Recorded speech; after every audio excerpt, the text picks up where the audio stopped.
toutes et à tous. Dans la série À quoi sert le travail, je vais aborder le thème de la reconnaissance. Et oui, nous avons un besoin vital d'être reconnus. Et en tant que mère de famille, il nous arrive parfois de ne pas être reconnus pour tout ce que l'on fait pour notre famille. Et au travail, il nous arrive aussi de ne pas être reconnus. Et c'est d'ailleurs un sujet de management extrêmement important. Car la reconnaissance, et ça sera l'objet d'une prochaine vidéo, est un outil de management extrêmement puissant. Donc le travail me permet d'être reconnu. Par qui? Par ma famille d'abord, parce que j'apporte un salaire. J'aide donc ma famille à subvenir à ses besoins.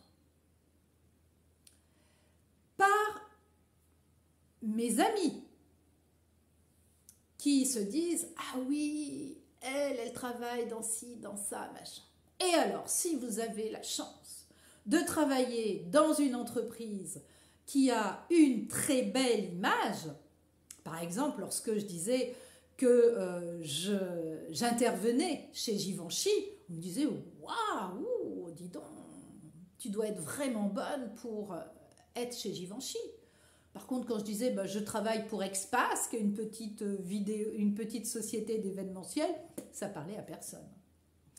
Donc là aussi, c'est important de se dire mon travail me permet quel type de reconnaissance. Nous l'avons vu pour le Covid avec les caissières.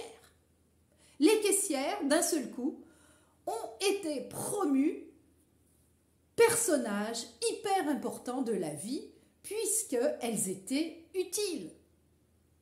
A contrario, le fleuriste n'était pas un commerce existentiel, donc il était superflu et on pouvait le fermer.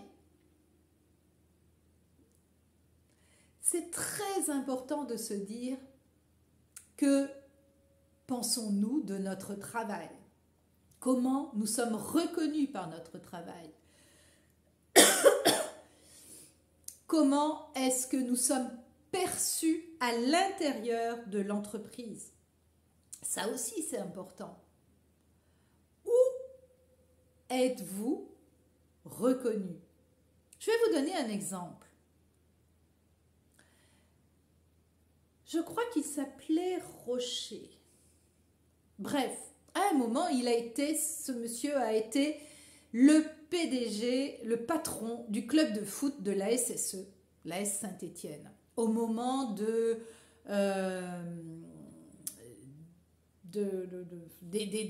la grande période de Dominique Rocheteau, etc., etc. Et ce club était vraiment un club de champions. Il en était le patron. Il gérait des millions. Et saviez-vous ce qu'il faisait? Il était à la maintenance, technicien de maintenance, même pas technicien, il s'occupait de la petite maintenance, etc., à la Manu, chez Manu France. Et un jour, le patron voit ce monsieur à la télé être interrogé, être interviewé sur la SSE. Ce patron de la Manu va voir son DRH et dit « Mais il est quoi chez nous? Il travaille bien chez nous, il est quoi ?» « Oh, il s'occupe de l'entretien, en fait, il change le PQ, les ampoules. » Et le patron dit au DRH « Il me semble qu'on est passé à côté de quelque chose quand même. Hein. Il est quand même patron de la SSE. Convoquez-le-moi. » Le DRH convoque ce monsieur, dont j'ai oublié le nom et il m'excusera, mea culpa. Et lui dit, mais pourquoi est-ce que vous êtes jamais fait connaître, vous avez jamais réclamé un poste un poste supérieur, expliquez-moi.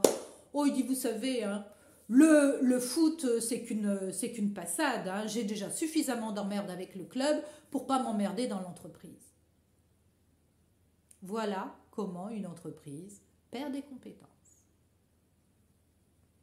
Tout ça pour vous dire que vous n'êtes pas obligé de trouver votre connaissance que dans le travail. Vous avez des tas d'autres sphères où vous pouvez être reconnu. Donc, ne soyez pas ni mono-employeur comme on l'a vu, si c'est possible pour vous, ni mono-reconnaissance. Ouvrez votre vie sociale et vous recevrez aussi beaucoup de reconnaissance. À très bientôt.